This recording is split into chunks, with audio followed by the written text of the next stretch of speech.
women's committees and things like that. Immediately when we talk about national law schools or national schools, immediately the attitude of people is the girls there are free, are very modern. So immediately the bias goes against them immediately. They don't really think, they start thinking it is a woman themselves who has actually provoked the violence. And that is something which, however much we are trying to negate it, it is not happening. And I really don't know how to address those particular aspects.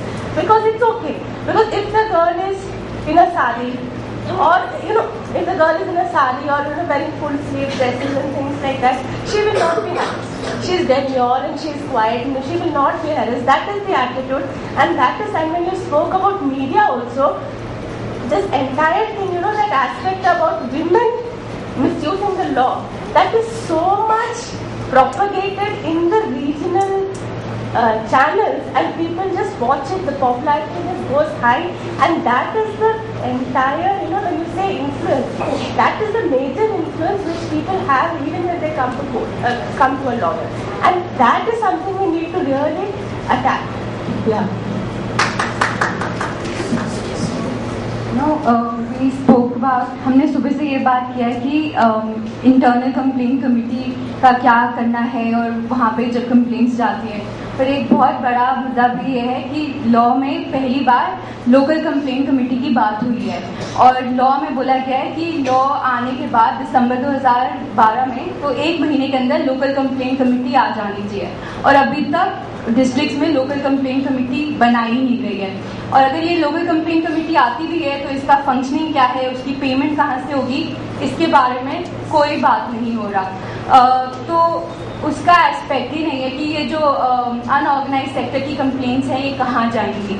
उसके बाद अगर ये complaint अगर कोई जाके local complaint committee में देता भी है, जैसे एक डोमेस्टिक वर्कर जाके अपनी कंप्लेंट करता है, तो उसकी तो जॉब गई, पर उसको कहाँ से जैसे वो कहाँ से कॉम्पनसेशन मिलेगा, इसका भी कोई प्रोस्पेक्ट नहीं है। और जो आपने एक बात कही थी कि जब से लॉ आए तब से बहुत ज़्यादा बात हो रही है कि कंप्लेंट कमेटी बना दो, कंप्लेंट कमेटी बना दो, पर लॉ एक प्रिवेंशन का भी बहुत बड़ा, प्रिवेंशन के बारे में भी बहुत बात करता है। तो सबसे पहली बात होता है प्रिवेंशन, प्रोटेक्शन एंड रिप्रेशन।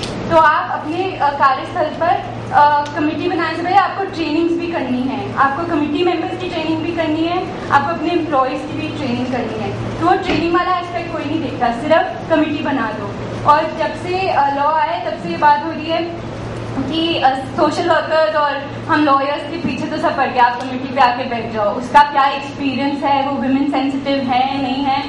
और रूल्स भी अगर आप देखो तो ऐसा लग रहा है कि आधे प्रिंट हो गए हैं रूल्स, वो उसके बाद का मिसिंग है सेक्शन, और MWCD ने देखा ही नहीं कि रूल्स पूरे है भी नहीं।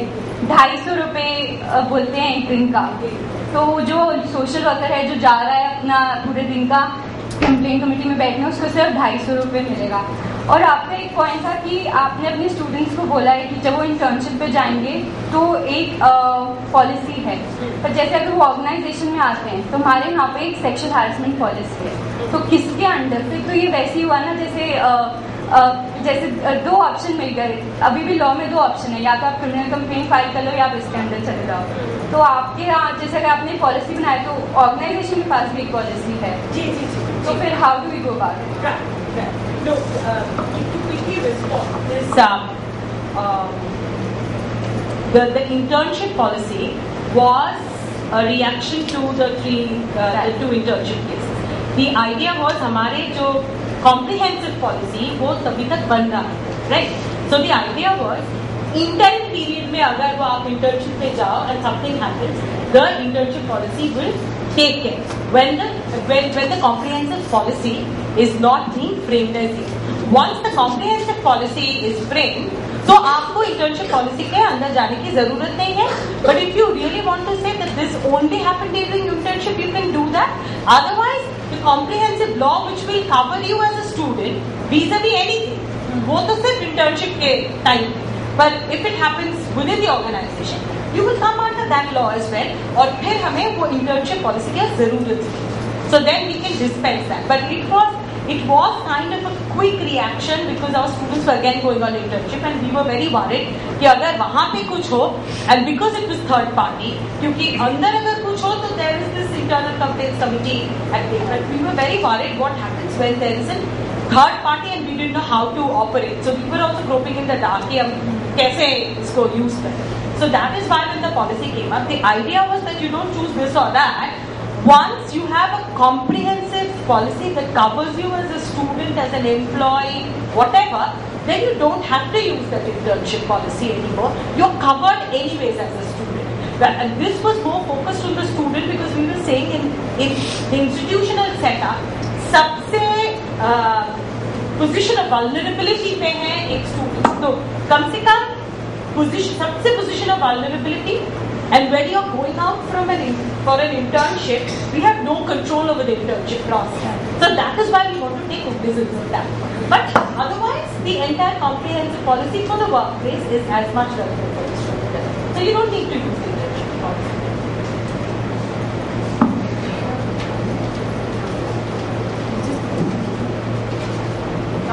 No, I just wanted to add two concepts of this kind of laws which are there.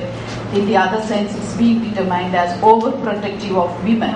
But we should tend to think that these laws are compelled to be enacted when there is no gender justice in the society.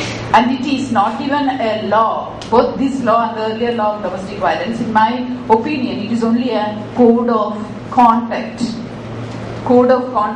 how to behave in a family when it comes to Domestic Violence Act, and how to behave in an organization or an institution when it comes to this law of workplace.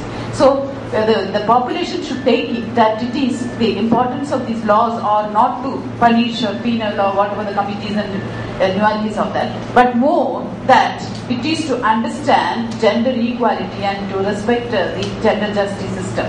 I find that because when women take up an issue, it is seen as a taboo because from the birth we are told you have essential commodities like kerosene, water, drink, food, and all that. But justice was not your meal at all. So the moment a woman takes up a justice issue, she's termed a woman or whatever it is. You know, I know 3 cases. Just because women took up domestic violence cases, 2 women, just because they went to the court and filed a complaint and got a protection order alone, leave alone the other orders, they were murdered by the husbands. The word used was, how could she go against me to the court? Meaning to say, a lady when she takes up the law as a mechanism to redress her, like I would say it's an essential commodity. Justice is an essential commodity like any other thing for a human being. But somehow in the society, we have told that women don't have that justice. We are like that. Or from the beginning, we are made to think that you should be fragile, you don't be personality. The moment a girl child is 4 years, she has got all potential to grow into an individual. We don't tell them, yo, you walk through this, go to the mountains, play like that, train yourself here, study this, you're an individual, the whole world is yours, grow into an individual as a potential. No. We say the first starting word of no. See, you're a girl child, don't climb up on the tree. You're a girl child, don't do that. So, by doing that from that infancy onwards, we are clipping our wings. Clipping her wings of sensitivity of justice also, we make her a dumb thing. And when, after she has become a whole dumb thing, exercising no rights, then we'll say, okay, now, create awareness, empower women, as if you pour, Horlicks or Boost, empower. Then you start all efforts of empowering women in the schools, in the college, in the women's sector, organizations, number of awareness classes, everything. So, we have created an unempowered creature. By the time she is 12 or 13, she won't revolt against anything. So, in that concept, society thinks when she seeks justice, oh, she's bad. Because the society has framed an idea that she shouldn't revolt. She should be subjective. She should subject herself to all gender violations. So I would feel that we should give more stress in this law as well as the other laws to say, to sensitize the society that here is an individual with all full-fledged mechanisms of an individual. She has a right to live in a gender-just society, and she is not to be hurt verbally, physically, emotionally, no way, not even by her looks. She has the right, and if she demands it, she's not a demon. She's becoming more human. Thank you so much. Very quickly, so after the 2013 law, the one thing that I've noticed is that there has been rampant commercialization of the act and of the whole concept of sexual harassment, right? I mean, since I previously worked with a corporate law firm, I was told as soon as the law was out that we need to make packages of this and sell it for so much. Immediately, instantly. We have to make a PowerPoint of this and 60,000 for this. And the lawyer who I was working under was a corporate lawyer. She has 40 years of experience in corporate law and she doesn't know the S of sexual harassment. But I was told this, and so another thing that I realized is that these sexual harassment workshops that were conducted for women employees. Exactly. For women employees, and it wasn't conducted for them together. And when I was very, very new to this, but I understood that there has to be an aspect of gender sensitization, which is like common sense. But when I tried putting this forward to my senior, to my ex-boss, she was like, what is the point of gender sensitization? The law is there, we need to tell them the law. And then there's a one-day workshop of PowerPoints and of section this, section that, and everybody's sleeping and nobody understands what it is. And then after that, we have a separate workshop with men, where men are told, you can't do this, you can't do that, you can't tell women this. They are not sensitized. They are given do's and don'ts. And this is the first aspect. So basically what we've been trying to do, at least from where I come from, Telangana, is that we aren't really offering this for money. We are doing free of cost for smaller groups, where we're just not sensitizing them, but rather just telling them the options they have in smaller groups. So I would like some suggestions regarding, not just regarding the law, but what other aspects we could include in this sexual harassment sensitization program. One thing. Second thing, there was this very recent incident in Hyderabad which I would like to put forth here very, very briefly. This happened, the sexual harassment happened to a PhD student, and PhD student normally they function under their guides, right? They have a guide and they have to work under the guide, and this particular guide was a very, very affluent senior professor from and he was one of the professor in the Department of Cognitive Sciences. He's one of the only person apparently in the country who has certain expertise. So, as the Vishaka guidelines say, the CASH committee has already been constituted in HCU. This is from Hyderabad, and the new complaints committee wasn't constituted. So the complaint went to CASH. CASH gave a direction to remove this person as her guide. The department issued the direction, and then what happened is the vice chancellor of the university intervened and said that without my signature, CASH cannot remove this person as a guide, and reinstated him as guide, and this the woman who was harassed was of the Northeast identity. So this was held as a ground, and she was explicitly said, she was called to the VC's chamber and told that no, stop this drama, go back and talk to your guide. This is what she was told. Stop this drama. What are you doing? This is not a place where you can do all this. Go back and do whatever you want to do, but stop this. And this person is in spite of her identity, she's fought throughout her, her tenure. She's worked and studied in this particular university for 8 years. This is what happens, and the reason why the reason the VC gives to her is, I have known this man for 25 years. There is no way he can do this. And just because, and the VC explicitly, openly said that he also doesn't want to be a guide anymore. But he wants to call you, he wants to tell you his reasons for not being a guide. So you have to go to the, there is this committee constituted, doctoral committee.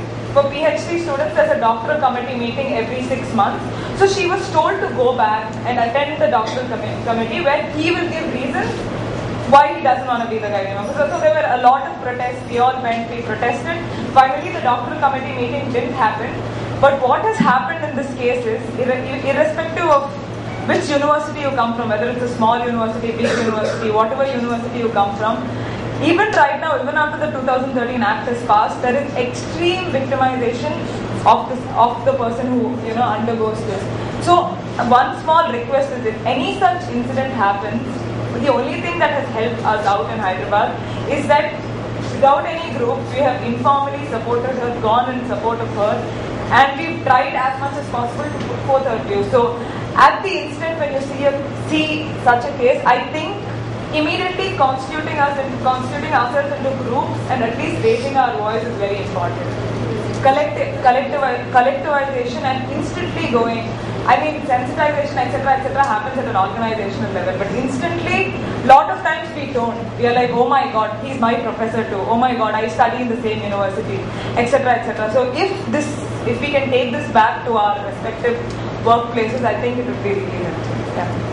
And also, if you could just tell us more about what sort of aspects we include in sexual harassment. Hello, मेरा नाम विनीता कुमारी है। मैं एक advocate हूँ, बिहार के Jehanabad district से मैं हूँ। मैं बेसिकली डोमेस्टिक वायलेंस एक्ट पे काम कर रही हूँ वहाँ पे, लेकिन ये सेक्सुअल हरासमेंट की जब बात आती है तो वहाँ मैंने देखा कि कमेटी तो गठित हो गई, जैसा कि अभी उन्होंने बताया कि कमेटी, हमारे यहाँ कमेटी इसके लागू होने के जस्ट बाद में गठित हुई, जिसमें एक मजिस्ट्रेट चेयरपर्सन है और 5 मेंबर्स हैं। लेकिन वहां मैंने देखा कि केसेस ही नहीं आते हैं। एक्चुअली लेडीज जो हैं, जो भी वर्क प्लेस पे इवन अच्छी जो पढ़ी लिखी महिलाएं हैं, वो इसको एक्सपोज नहीं करना चाहती हैं कि मेरे साथ ऐसा हुआ है। ऐसे इस केसेस में क्या किया जाए, उनको कैसे माने अवेयरनेस के थ्रू लाया जाए कि नहीं आप इसके खिलाफ केस लाइए, तभी तो कुछ होगा। स्पेशली वहाँ के जो मजिस्ट्रेट थे, मुझे बेसिकली बुला के स्पेशली उन्होंने मुझसे कहा था कि इस टाइप की कमेटी गठित हुई है। चूंकि मैं एक्टिवनेस देख करके उन्होंने ऐसा मुझे अपने चैम्बर में बुला के मुझे बताया कि इस टाइप से हुआ है, अब मैं उसमें चेयरपर्सन हूँ, आपके पास कोई केसेस आए तो आप यहाँ डायरेक्ट फाइल कीजिए।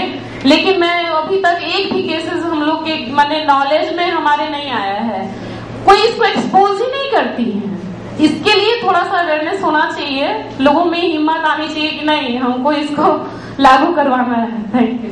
अगर आप रूल्स पढ़ेंगे, रूल्स में लोकल कंप्लेंट कमेटी गठित हो चुकी है, वो बहुत अच्छी बात है क्योंकि बहुत सारे डिस्ट्रिक्ट्स में अभी तक कमेटी आई नहीं। हमारे दिल्ली में तो आई एम नॉट श्योर, पर अभी तक वहाँ आ चुकी, लागू होने की जस्ट बाद गठित हो गई। उसके बाद उसमें ये बोला जाता है कि जो समाज कार्यकर्ता हैं जी, एनजीओ से भी आए हैं मेंबर्स, उनके साथ चेयरपर्सन मिलके वहाँ पे जागरूकता फैलाएंगे। ये रूल्स में इसकी कमी हो रही है, इसमें अभी काम नहीं हो रहा है हमारे डिस्ट्रिक्ट में। कानून जी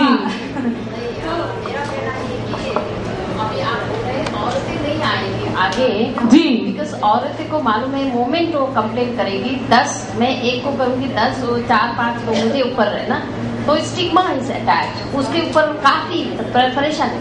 तो औरतें भी मूर्ख नहीं है, उसको मालूम है एक तो ये जैसा 4 दीवार में होते हैं तो एविडेंस अपना बोला सबने हाइपर टेक्निकल होते हैं। हम लोग कोर्ट में जाते हैं तो जज को ट्रेन किया है कि एकदम टेक्निकली, तो जब तक ये ट्रस्ट कॉन्फिडेंस औरतें में नहीं आते हैं तब तक नहीं होते। कुछ समय तक होगा ऐसा, मुझे इनिशियल है, बाउंस बैक होगा, कुछ होगा, ये तो टाइम लेगा। Can I just say one thing, that because we don't have time to respond to all the questions, but in response to your query about what should be contained, we have a training kit. Of course, it needs to be updated, but if anyone wants that training kit, can take it because it will help in terms of training. 2 is the positive effect of the act is that many सब जो multinational companies है उनके CEOs ने हम लोगों को phone किया है कि आप आइए कमेटी में। तो हमने बोला कि हमको कमेटी में नहीं आना है, लेकिन कम से कम ट्रेनिंग अगर हम लोग कर सकते हैं उधर, ट्रेनिंग से भी एक ट्रेनिंग से सवाल हल होने वाला नहीं है। It must be an ongoing process and for that we need to exchange whatever material there is and to respond to that because CEOs are now becoming aware and they want people to come in and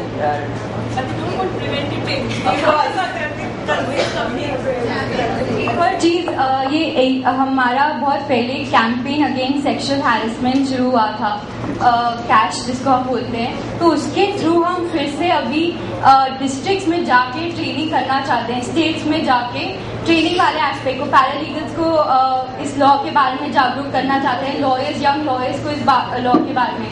तो अगर आप लोग, ये हमारा in fact एक action plan में point होगा कि जो संस्थाएं चाहती हैं कि वो सेक्सुअल हैरेसमेंट पे या 3 जो नए लॉ हैं उन पे ट्रेनिंग, तो HRLA मटीरियल के साथ हमारे पास पब्लिकेशन भी उसके साथ आके आपके साथ ट्रेनिंग करेगा। और अगर बाद में आपको जैसे पॉलिसी बनवाना है या फिर आपकी कोई केस आता है उस पर रिकमेंडेशन चाहिए, तो हमारे लॉयर्स उस पर रिकमेंडेशन भी देंगे।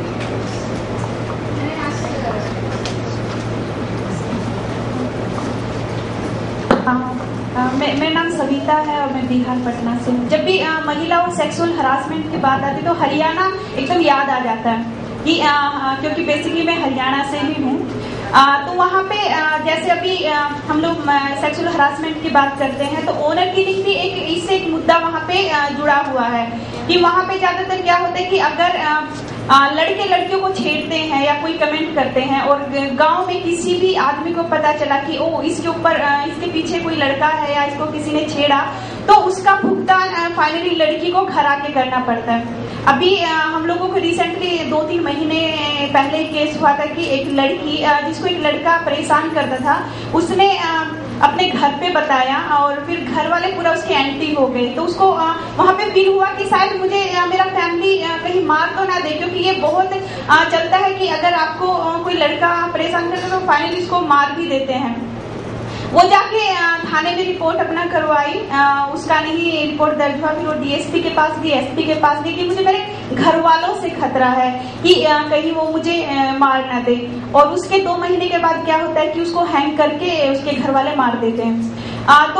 लेकिन उसके बावजूद जब पुलिस उस गांव में जाती है तो वहाँ का गांव का जो पंचायत इकट्ठा होके बोलते हैं कि हमारे गांव का मसला है और ये हम लोग अपना गांव में ही हल कर लेंगे, तो वहाँ पे पुलिस भी एंटर नहीं कर सकती है। एंड सेकेंड ये था कि जब भी महिलाओं के लाइक कमेंट जो हरियाणा के जो लोकल सॉन्ग्स हैं जैसे पानी उसके डबल मीनिंग निकलता है बहुत, लाइक पानी वाली पानी पिला दे। तो जो भी लड़की जाती है तो लड़कों का पहला ही कमेंट होता है पानी वाली पानी पिला दे, इस तरह के इतना मतलब होता है।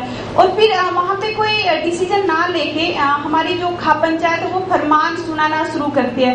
इसमें एक फरमान का भी बड़ा है कि लड़कियां मोबाइल फोन नहीं रखेंगी, लड़कियां जींस नहीं पहनेंगी, लड़कियां हमेशा सर पे दुपट्टा रख के चलेंगी, और अगर गांव में कोई लड़की जींस पहनती है तो उससे कोई लड़की बात नहीं करेगी क्योंकि वो लड़कियों को बिगाड़ देगी। इस तरह के एक चीज आया। एंड थर्ड ये था कि हरियाणा में कई डिस्ट्रिक्ट्स में एक महिला होगी उसके 5 पति होंगे आज भी, कि हम लोग एक ही परिवार में एक महिला को लेके आएंगे, अगर 5 भाई अगर 5 शादी कर लिए, 5 बहुएं आई, बच्चे भी फिर सभी के होंगे, हमारे जमीन का बंटवारा होगा, जमीन हमारे ही एक घर में रहे, इसलिए एक औरत से वो 5 लोगों का वहाँ पे वो होता है। तो ये इसी तरह का जो एक सिचुएशन बना हुआ है, तो वहाँ पे हम लोग क्या करें। और फास्ट फूड लाइक अभी 2012-13 में जो हमारे चौटाला है उनका एक स्टेटमेंट था कि लड़कियां फास्ट फूड ज्यादा खाती हैं इसीलिए उनके ऊपर सेक्सुअल हरासमेंट होता है, रेप होता है, हमारे लड़कों की कोई गलती नहीं है। तो एक ये चीज देखने में आता है कि वहाँ की खाप पंचायत के मेंबर्स के और पॉलिटिक्स जो पार्टीज है उनकी क्या क्या व्यू है लड़की को लेके या फिर वीमेंस को लेके। एंड लास्ट चीज है कि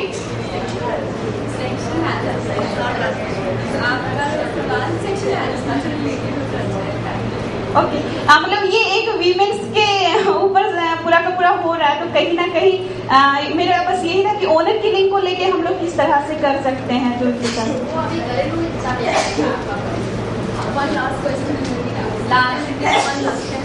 Whenever what we have seen a number of times is when a complaint is raised for sexual harassment at the workplace, the complaint stays pending, and in between that the woman is subjected to discrimination and even illegal termination from service. Now after waiting for reasonable time without being provided any justification, when we move the High Court or whatever that this is illegal termination, then they suddenly come up with some sort of an office memorandum or some letter which says that okay, this person wasn't working well, or we have a new set of rules which says we are not going to keep people for more than 5 years, or whatever, some rubbish, which letter was not provided to me earlier, though it's given at a back date. Now, not having any sort of monitoring over themselves, it is possible that you might just sign a memorandum or a letter at a back date, or even if it is true, it is, then it's being done after a complaint has been raised. So in that case, that it is very apparently motivated and it carries stigma. But even then, what we have experienced is the court is just deciding its legality based on the memorandum of association and whether it intra-vires that. So they're not seeing the circumstances behind, under which this was passed. So is there any kind of judicial decision or any law which we can push to say, to beg the court to please consider whatever were the circumstances under which this was passed, to consider the stigma behind it? The major problem in the Act is that there is no provision for victimization. That is subsequent to the complaint. What happens to a woman? You protect the woman, that she might be transferred or her wages may be paid, leave may be granted. लेकिन उनका protection क्या होना चाहिए? Victimisation होने के बाद वो provision नहीं है. इसलिए हम लोगों को जो केस लॉज है उसके ऊपर रिलाई करके हम लोगों को ये और आगे बढ़ाना चाहिए, क्योंकि विक्टिमाइजेशन मैं भूल गई मेरा इसमें बोलने के लिए. विक्टिमाइजेशन एक मेजर रीजन है जब औरतें कंप्लेंट नहीं करेंगे, उसका कॉन्सिक्वेंस क्या होगा और उसका प्रोटेक्शन नहीं है, ये एक मेजर प्रॉब्लम है. So we have some case laws from different high courts as well as the Supreme Court on this issue. Of course, it depends on the facts of the case, but we can use that. Last question. I'm from Kolkata. As Ruchira was saying that prevention is of utmost importance. The thing is that after the Vishakha guideline and the 2013 the new act that has come, we are getting lots of requests from different reputed organizations, institutions and corporate sectors to be third-party members and like that. So, and they request like that, that we are requesting you to be member just for namesake, just you have to be there and you have to be a member. It's not that you have to come regularly or attend. And we said that it's not that we can't work like that. We want to be there regularly, and if you want us to include as third-party member, you have to organize regular training programs for the for all the members associated with you. The thing is that now some of the organizations with which we are associated, now we are conducting programs like that, but we start with gender issues and all, and they wonder why you are talking about gender and all. What's the connection? And you should come straight to the law, and we want to know about the act. What is the connection of gender with this act and all? So we are facing a lot of resistance, particularly from the MINFO. And also this is the question that this is there, and the key for training, everything is there. But this is not working properly, and the institutions that have started this, set up the cell also, this is not working properly. So I would like to thank the panel, thank you Ruchira, thank you Kalpana, and thank you Roma. We move on to our next